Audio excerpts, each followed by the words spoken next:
Channel open. Welcome back to WeeklyTrek, a proud member of the Tricorder Transmissions podcast network, and presented in partnership with TrekCore.com. I am your host, Alex Perry. What's today's date? The date. Today's show was recorded on February the 25th, 2021, and is current through Star Trek Discovery Season 3, so beware of spoilers. All right, let's get into the show. Good day, Voyager, and welcome to A Briefing with Neelix. It's a catchy title, isn't it? WeeklyTrek is a 30-minute news show covering the biggest stories from the Star Trek franchise. We are in a new golden age of Star Trek. There are multiple television shows in production, possibly more on the way, and enough merchandise to fill the Bajoran wormhole. So stick with me, and I'll help you sort the real facts from a lot of the Dominion propaganda that you'll find online.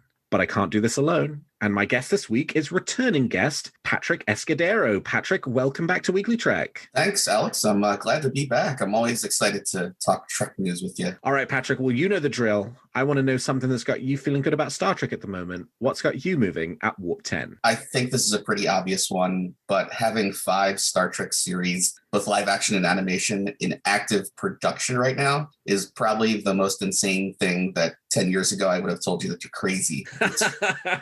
10 years ago, we would have been happy with 1. We would have been happy with 2. We would have been over the moon with 3, and here we are with 5. Yeah, and the Prodigy reveal, which myself and my nephew have been waiting for over a year. You know, seeing the crew for the first time has also got me really excited. Yeah, I mean, how can you not just be really thrilled with the way things are going? 2020 was a tough as hell year. Despite getting 34 weeks of Star Trek, it still was a very difficult year. 2021, probably going to be a difficult year again because we don't have a lot of Star Trek, but we probably have more than maybe we thought we did. But yeah, I mean, I think everything that's going on right now, 5 shows in production, we're gearing up for, at the very least, a 2022 that is filled with new Star Trek to enjoy, and a 2021 that maybe has some fun stuff in it too, based off of what we learned yesterday. Definitely. Well, the thing I'm feeling good about this week is a little throwaway line that was in a Variety interview that took place yesterday with Star Trek franchise showrunner Alex Kurtzman and Viacom CBS Paramount Plus head of original programming Julie McNamara.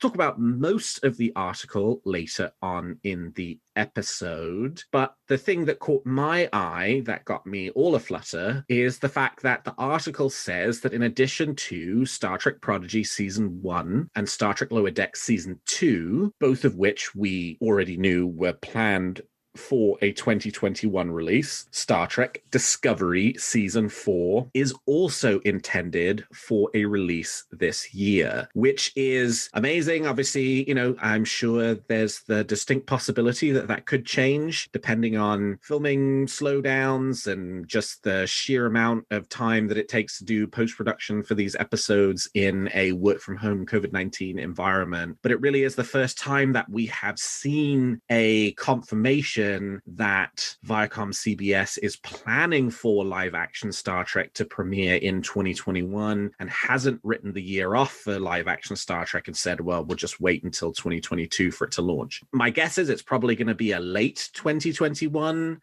debut, probably a very late 2021 debut, but that's still very exciting that potentially at some point within the next 10 months, since there's now only 10 months left of 2021, we're already a full 2 months into it, that we do have live action Star Trek to look forward to, despite the COVID-19 pandemic having caused all of the filming delays that have led to the current live action drought that we're looking at. Patrick, you feeling excited about that too? I caught that note in the Variety article as well, and I was kind of surprised, but I guess it makes sense. You know, the group behind the scenes working on VFX and editing had 2020 to kind of perfect this work from home COVID life situation. So I'm guessing they probably hit their stride. So, you know, shooting season 4, they probably have a very streamlined method to get it to folks at home, have them edit, work on visual effects. So I agree with you. I think it's going to be very late, you know, November, December, possibly for, you know, the release. But yeah, I'm excited that we're going to get a little bit of live action. I kind of written off 2021 until this little note here. All right. Well, with that, let's turn to the week's top stories.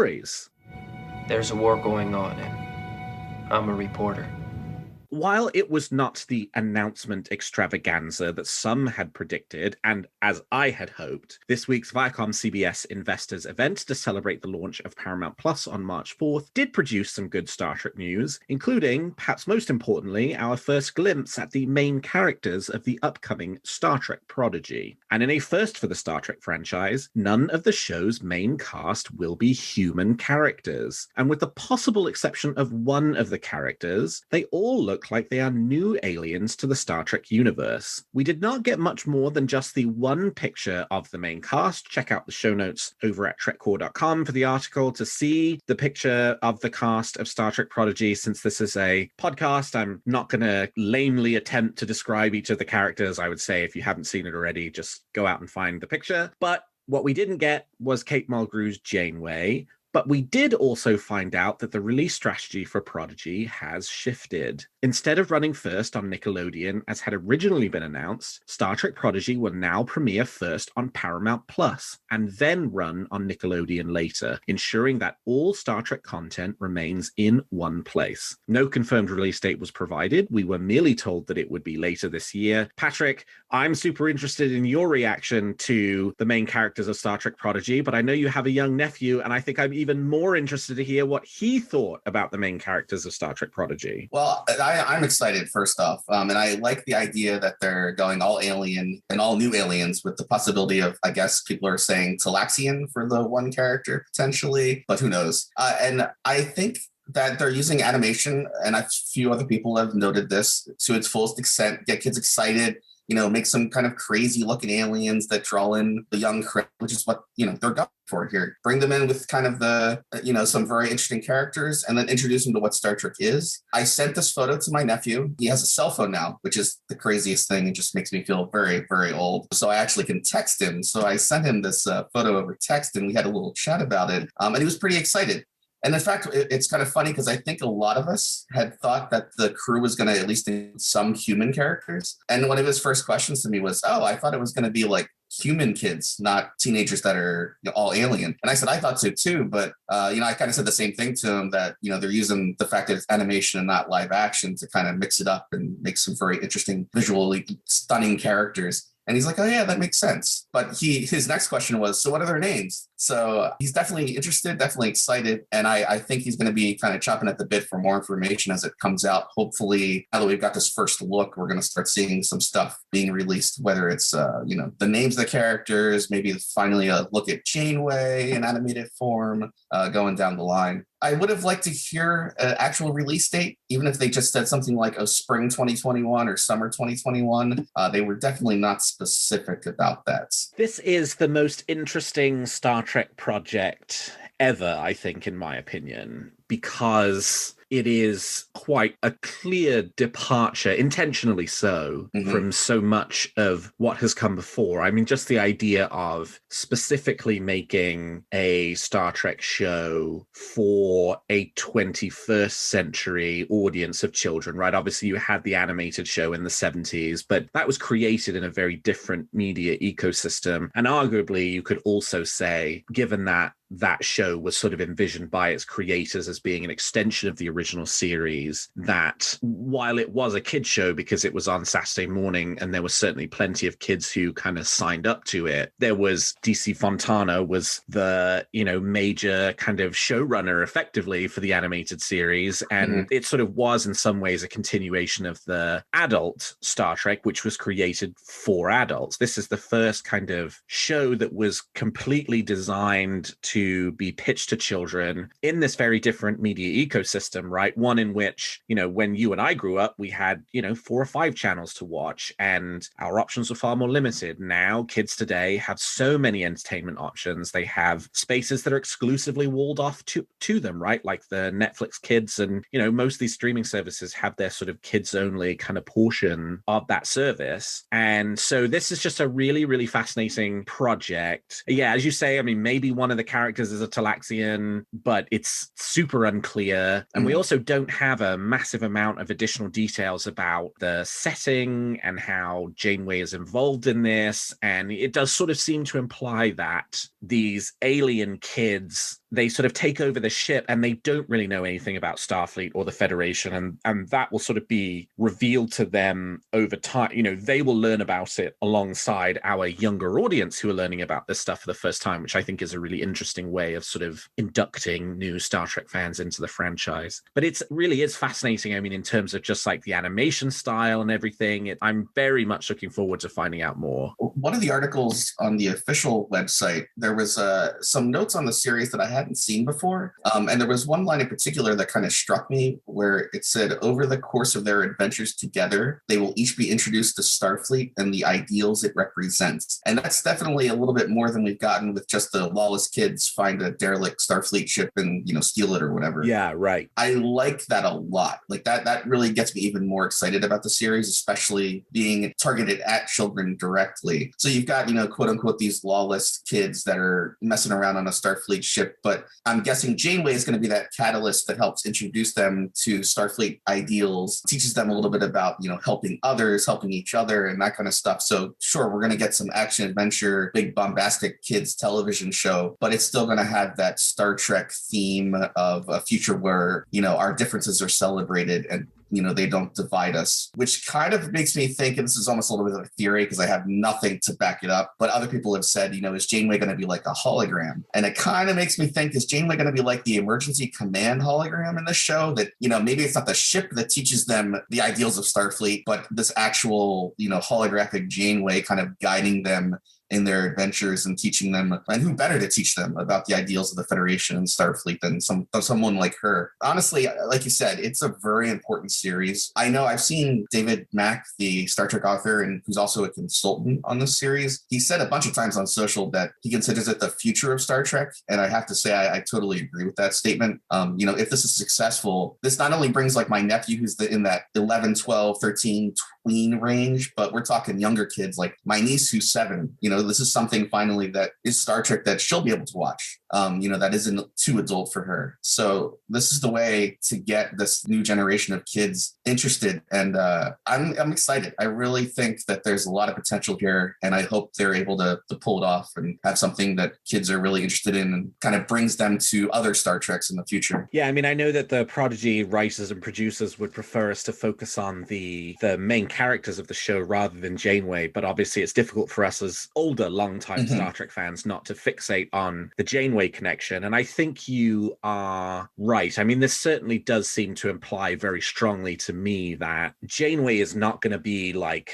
on this ship in the flesh. As a person. One of these theories I've been banding around, I was going to do this for a future episode, but we're talking about it, so might as well do it now, is that this is a ship that was sent out on some kind of deep space exploration assignment, and Janeway is like the admiral back on Earth who's responsible for doing so, and that at some point the crew abandoned ship and nobody knows what's happened to them. These like kids get on board and they basically have this like long distance relationship with Admiral Janeway, who's still in contact with the ship and like has to convince them to help her find the crew who were originally on the ship. And, you know, maybe it's the case that like the ship was a ship that was sent back to the Delta Quadrant, which is why you got a Talaxian on board. And of course, Janeway would be the one who would sort of be, you know, the like administrator in control of that, you know, from sort of the home base. That's what I would like, because I have always said, I think I will be disappointed if Janeway's role in this show is not the actual person of Catherine Janeway at some point in her life, right? If it's a hologram or if it's an AI or if it's, you know, it could even be like, you know, they get on board the ship and they find all these recorded log entries and it's Janeway. And so they're watching these log entry and that's your sort of, you know, lesson for the day type thing. Obviously, that will still be wonderful from the perspective of it's Kate Mulgrew giving a Janeway performance, but it's still you're still not necessarily revealing all that much more about the character and the life and the history of Catherine Janeway. Like, I think that's what I would really like to see. But of course, what's really important for us to say as part of this discussion about Prodigy is whatever you and I, Patrick, want, is kind of meaningless as part of this discussion, right? Because the Yes. show's not made for us. It's made for kids, and we may derive enjoyment out of it, but we are not the primary audience, nor should we be. And that as a result, you know, like that's sort of the lens at which I look at these characters. You know, first of all, stunning animation, just that one still, great shot. I mean, I think this is going to be a visually gorgeous show, and really interesting aliens that, you know, look really good. And that even though we know nothing about them, right? We've just got this one picture. We don't know what they're called. We don't know what their species are. There's already plenty of fan art out on the internet because they're truly interesting and appealing designs that people are really resonating with. And we can only hope that kids will resonate with those designs too, to be sucked into the story, to then resonate with the story, to then say, you know what, I like this Star Trek thing, to then decide to go out and explore, you know, maybe when they're a little older, the rest of the content that there is out there in the Star Trek universe. I mean, that's, you know, that's sort of the hope, I think, for us as old codgers in the Star Trek fandom. But yeah, I mean, this is just such a fascinating project, and I cannot wait to learn more, and I can't wait to see it. I really want to like see this thing on Paramount Plus. Yeah, I agree. It's for the kids. It's not for me. I'm going to enjoy it. I'm going to enjoy any callbacks to old Star Trek, any references. That's going to, you know, entertain me. But at the end of the day, it's gotta bring in that new audience. We are the old codgers, as you said, and you know, we're not getting any younger. And it definitely could benefit this franchise to have a younger group of fans come in, a lot like Star Wars has done over the last,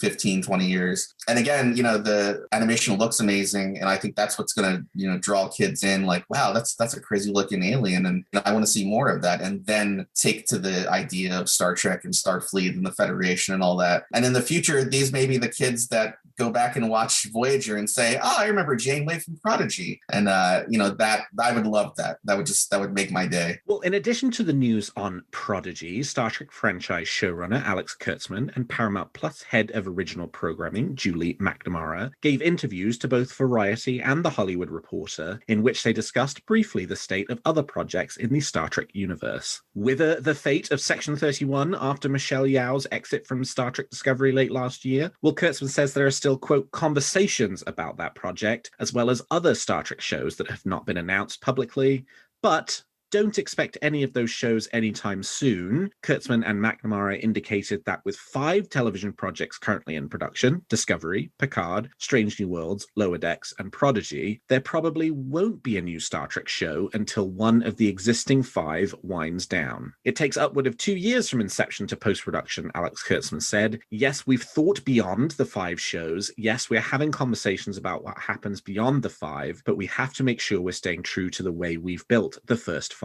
In addition, Kurtzman and McNamara also indicated that their plan was to launch new Star Trek content quarterly, implying a natural limit of 4 shows per year that then seems to fit fairly comfortably with the idea of having 5 shows in production at any one time. There will probably never be 52 weeks of Star Trek every year, but you can't rule out as many as 43 to 46 episodes per year given the current slate. And that's still a lot of Star Trek, even if things start to cool off on the new show announcement front as the existing 5 shows power along. Well, Patrick, what do you think about that? Is 5 shows enough for you, or do you want more? 5 shows, I think, is definitely enough. And I liked in these articles that they're very aware of possibly oversaturating the brand with just, pumping out show after show after show. So I did find it interesting when they referred to the universe is kind of phases. These first 5 shows are kind of the first phase. And then as some of these wind down, they've already got plans for, I guess, other series in the future. The Section 31 news was interesting because it was kind of the first time that Kurtzman didn't seem as confident in it,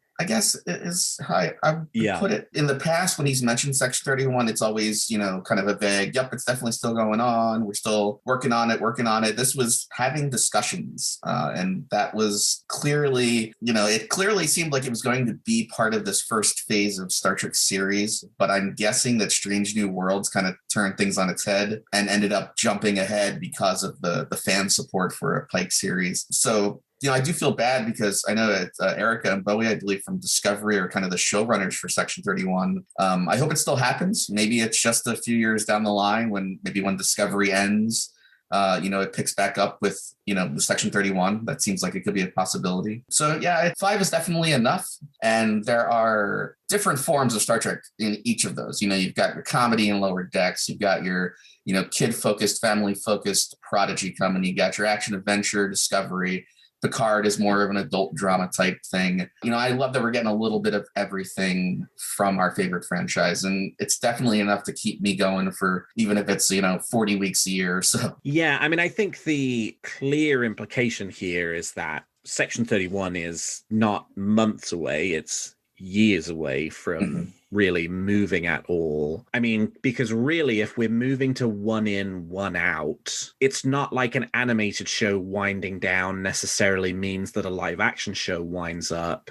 Although possibly if it's just a scheduling thing of like, you only want to do one a quarter, therefore, if you've got a show taking up 10 slots, then you just can't do another one. But it probably means that one of the live action shows needs to wind down, in which case you're talking about Picard, which we have heard potentially will only go as long as 3 seasons. But that was not really Sir Patrick Stewart saying it will go 3 seasons. That was him saying way back at the start, right even before season 1 filmed, that the sort of show that had been pitched to him had at that point 3 seasons worth of content. So, it's possible that it will then continue beyond that. It's possible that it won't even go to a 3rd season, right? Maybe they decide they're done with 2. Who knows? Doubt it, but it could be. So, even if that's the first to go, because Discovery's now doing season 4, well, Kurtzman said they don't feel like they're getting close to the end of that show. And Strange New Worlds is at this point like a week into filming, and so it's not like they're talking about winding that show down anytime soon. So even if it is Picard, which is filming season 2 right now, as far as we know, almost certainly there will be a season 3 on top of that, right? You're looking at 2-3 years down the line before that's off the air and Section 31 is ready to replace it. So it's probably going to be a while now. And I was sort of feeling a bit weird about this idea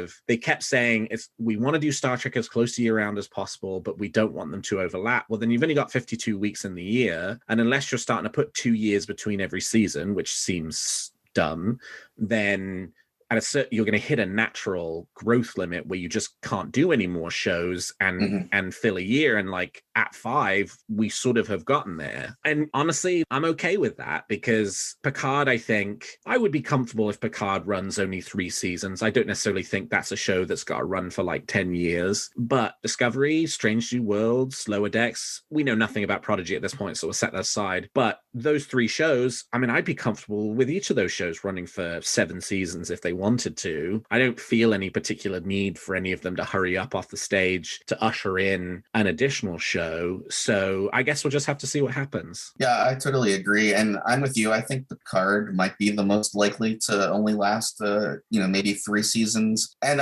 again, I like the idea of having all these shows in rotation, but there is definitely the fear that you're oversaturating. And I do like the idea that they don't want to overlap. I don't necessarily want to have Lower Decks showing at the same exact time as Discovery. I like focusing on one, getting my 1 Star Trek a week, and knowing that I'll get that for almost the whole year. We'll see. It sounds like they have a good plan. I have to say that. It sounds like they're thinking very far ahead into the future for the franchise. It's not just, they're thinking, Discovery season 5 or Strange New World season 2. It definitely seems like they've got a long-term plan that's at least in their heads right now. And I like that. I like to know, it feels like the franchise is in good hands, in my opinion. After a quiet few months, Eaglemoss are starting to ramp back up their Starship announcements in advance of the Star Trek Universe Starships collection in April. After announcing issues 1 and 2 last month, that will be La Sirena and the USS Shanghai, we now know that the 3rd issue will be Kar Kantar's souped-up Romulan bird of prey. In addition to the new Star Trek Universe collection issue,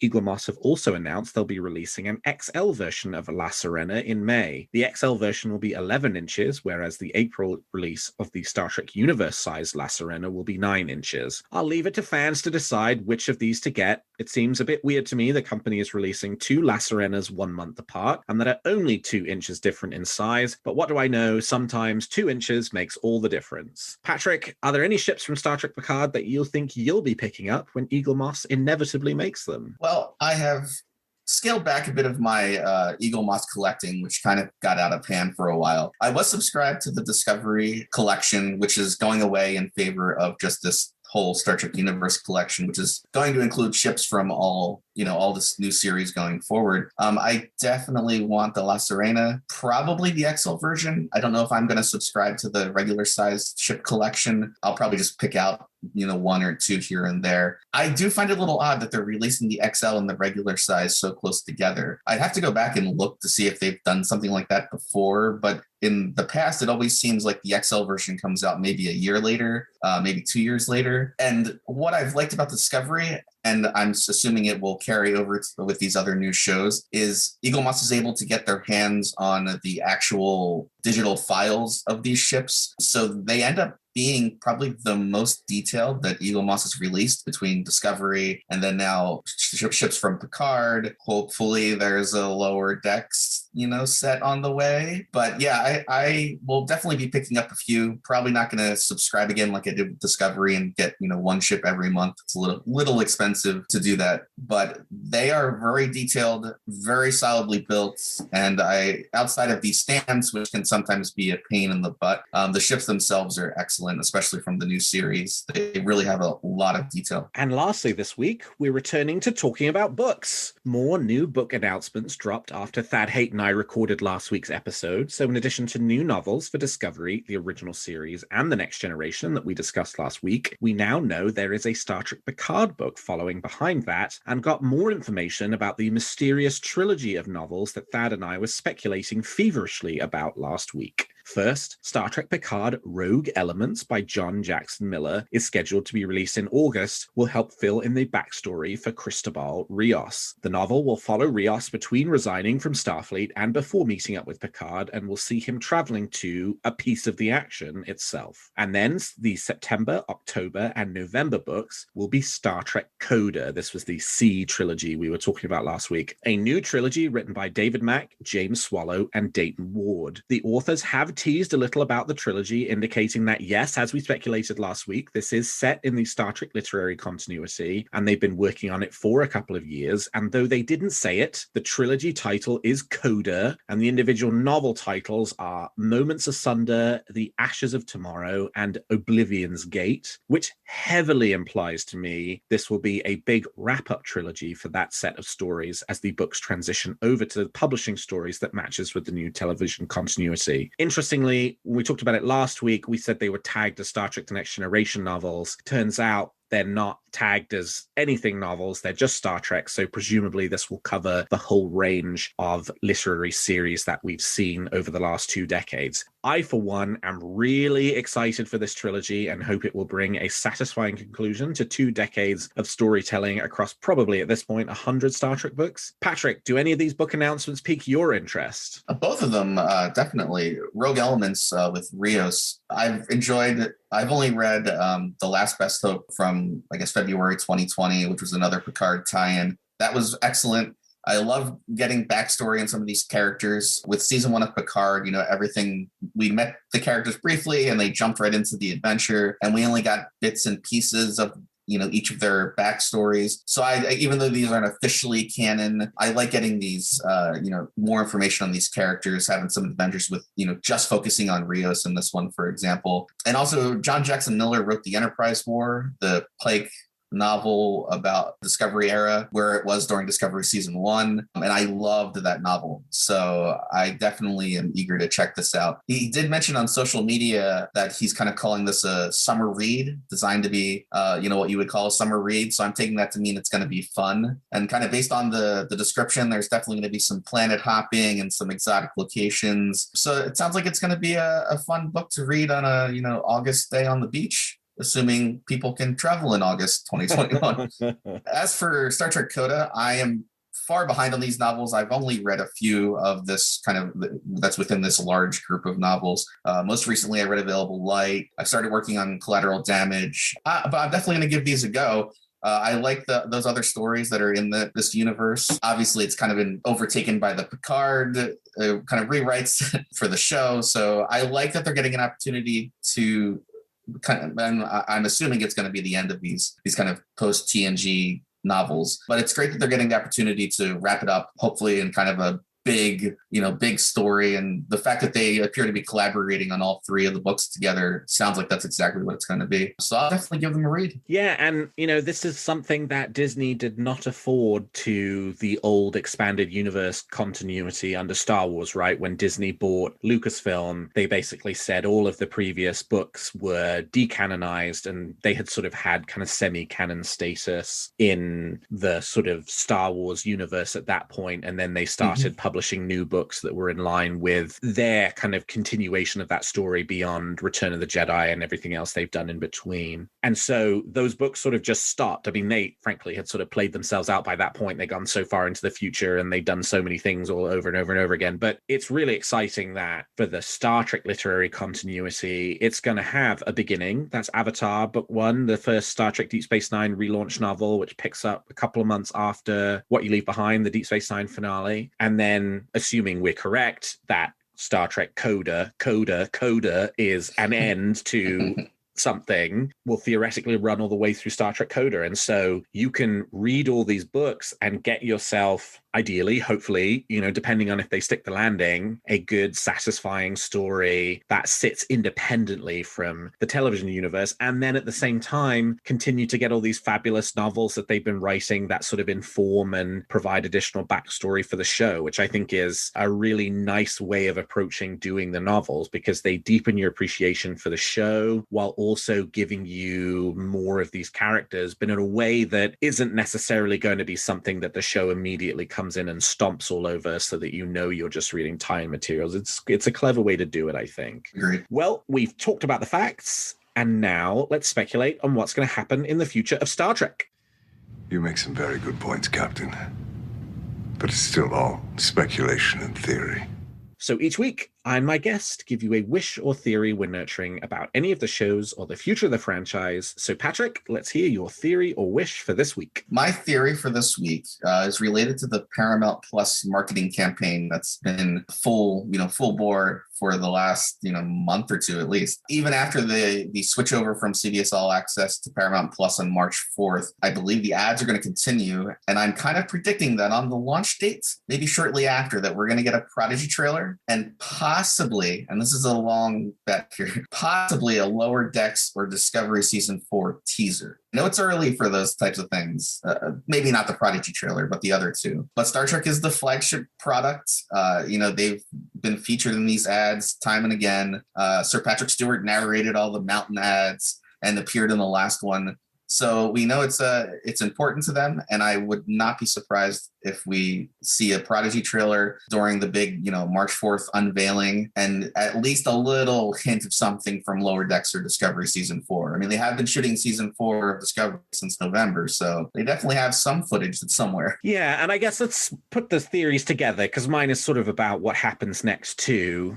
And so based on what they have said, we are going to get Discovery this year, Lower Decks this year, Prodigy this year. Well, for Discovery to launch this year, even if it's late November or December, that still means that 20 weeks, 10 episodes of Lower Decks, 10 episodes of Discovery have to be this year. That's already pretty much half a year. Mm-hmm. And then let's say, of course, they're not going to do all 13, and we don't even know it's going to be 13 for Discovery. It could be 10 because of the COVID costs, etc., etc. Let's say it's 13. I mean, even if they only manage to do like 2 or 3, you're still then looking at 23, which is almost 6 months worth. So even if you said you were going to run another 23 weeks of Star Trek back to back, which it wouldn't be, because it would be even more than that, because then Discovery would push on into 2022, but 23 weeks of Star Trek in 2021, same deal, right? You're going to have to launch it in the last week in July in order to do that. Mm-hmm. So that's the furthest out date at which for them to get the 3 things done they've said they want to do. And that's assuming there's only 3 Discovery episodes in 2021. That's the latest it can be on. If they want to put a bit more of a gap between everything, and they want to really do this thing that Kurtzman and McNamara said, which is we want to do it quarterly, right? Not run everything back to back, but do it quarterly. If you just take the quarters, and let's say it's late quarters, because if we say Discovery starts in late Q4, so Discovery would be late Q4, so that'd be, let's say December. Mm-hmm. That means Prodigy is late Q3, potentially, or Lower Decks, depending on which way it is around. And then the other one, Prodigy or Lower Decks, depending on which way it is around, around is late Q2. So you're looking at late Q2, late Q3, late Q4. Well, Q2 is April, May, June, which means that you're talking about that show premiering in June. That show premieres in June, runs through July, maybe catches into the tail end of August. Next show picks up September, October, November. Next show picks up right after that in December. So we're already at the end of February. So June itself, shocking I know this is to believe, is only about 4 months away. So I think the longest wait time we have for a new show to come on the air is about 4 to 5 months. Because even if they run it back to back, you're still only looking at late July versus late June, which means that they've got to be in a position to show something soon. I think the only thing that maybe means that your theory wouldn't be the case is because for Lower Decks last year, it was a very short time frame between when they said, okay, it's going to premiere on August the 6th. And I think that was like early July. And then they gave us a trailer right after that, which was only about 2 weeks before it premiered. Mhm. And then it premiered because I don't know if that was a quirk of Lower Decks having been moved up in the schedule because Discovery was originally supposed to be first, but then it was falling behind. And so they moved Lower Decks up, or if it was just because the way animation works. And I saw this happen with another one of Mike McMahon's show, Solar Opposites, where they just sort of don't really do any promo for it until really close to when it starts and when it's ready. But they've been working on Prodigy now forever, so I feel like they're going to have something worth showing very soon, and I'd really like to see something about it. I mean, I think we certainly have to learn a bit more about, like, who are these characters, what are their names, a bit more about the setting, because they do need to hype it up, even if they don't necessarily have a trailer all cut together and they're still working on that. Yeah, and I mean, with Lower Decks, we learned the character names pretty early on, if I remember. Sure, yeah. And, a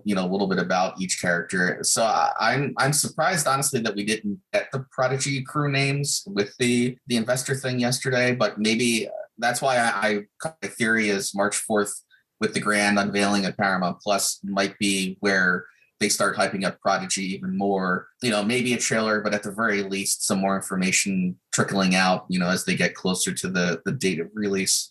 So yeah, with Lower Decks, I feel like the reason everything was so late in terms of a full trailer was because of the fact that it got pushed up so much, and jumped over Discovery Season 3 because of COVID. So I'd like to think they're going to push Prodigy a little bit more and a little bit earlier than they did with Lower Decks, especially considering it's such a new avenue. It's not aimed at adults directly. Even Lower Decks being an animated comedy, was more aimed at adults. So, aiming this at children, I feel like they'd want to get it out there, maybe even advertise it on Nickelodeon, even though it's premiering on Paramount Plus first. Just, I feel like it's important enough that, and such a new thing for Star Trek, that they really should, hopefully they will push it a little bit earlier. Do you have a theory or a wish for Discovery, Picard, Lower Decks, Strange New Worlds, Prodigy, or the future of the franchise that you'd like to share? Tweet them to me at WeeklyTrek, or email them to me at weeklytrek@thetricordertransmissions.com, and I might feature your theory in a future episode. Well, that's all the time we've got for this episode of Weekly Trek. Thank you so much to my guest, Patrick Escudero, for joining me today. Patrick, how can people contact you if they want to continue the conversation? You can reach me on Twitter at PatrickE34. Always happy to talk Trek. And you can find this show on Twitter at WeeklyTrek and me at Alexander T. Perry. And if you enjoy the show, please consider leaving us a 5-star review on your podcast player of choice. And please check out some of the other great shows on the Tricorder Transmissions.